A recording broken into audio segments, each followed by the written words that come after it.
3 పనులు ఖచ్చితంగా చేస్తే వద్దన్న డబ్బు ఇంటికి వచ్చి కూర్చుంటుంది. కానీ ఆ 3 పనులు మనం చేస్తామా లేదా? చేయగలమా? చెయ్యలేము. ఎందుకు తెలుసా అండి? అవి రూపాయి ఖర్చు లేనిది, చాలా తేలికైనటువంటిది, ఆడుతూ పాడుతూ చేసేటువంటిది. ఖర్చు లేని పనులు అయితే చేయమండి. ఆడుతూ పాడుతూ చేసేటువంటిది. ఆ 3 పనులు మనం చేయగలిగితే లక్ష్మీమ్మవారిని మనం గెంటేసిన బయటికి పోతే ఆవిడ అది చేస్తారు ఎవరైనా? అది కనుక చేసేయటం మొదలు పెడితే ఏ గుడి మెట్లు ఎక్కాల్సిన అవసరం ఎవరికి ఉండదండి. ఏం లేదు.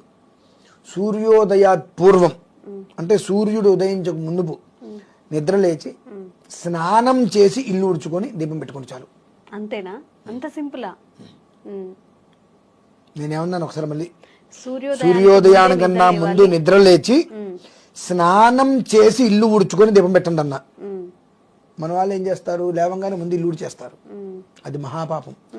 నువ్వు ఎప్పుడైతే కనుక స్నానం చేయకుండా అపరిశుభ్రమైనటువంటి వస్త్రములతో చీపిరి పట్టుకున్నామో లక్ష్మి వెళ్ళిపోతుంది ఇంట్లో నుంచి. లక్ష్మి అంటే చీపిరి అంటే ఎవరు? లక్ష్మీదేవి గారు మనం కొలుస్తాం, దాటద్దు తొక్కొద్దు చిన్నది. మరి రాత్రిపూట పడుకొని పొద్దున్నే ఆ వస్త్రాలతోటే మనం చీపిరి పట్టుకుంటే అప్పుడు ఉంటుందా, వెళ్ళిపోతుందా? ఇవి కొన్ని మనం తెలుసుకోవాల్సిన విషయాలు. పొద్దున్నే 5:30 లోపు లేచి స్నానం చేసి ఇల్లు ఉడుచుకుంటే ఆ మగవాడు వచ్చి దీపం పెడతాడు. ఆవిడగా దీపం ఆవిడ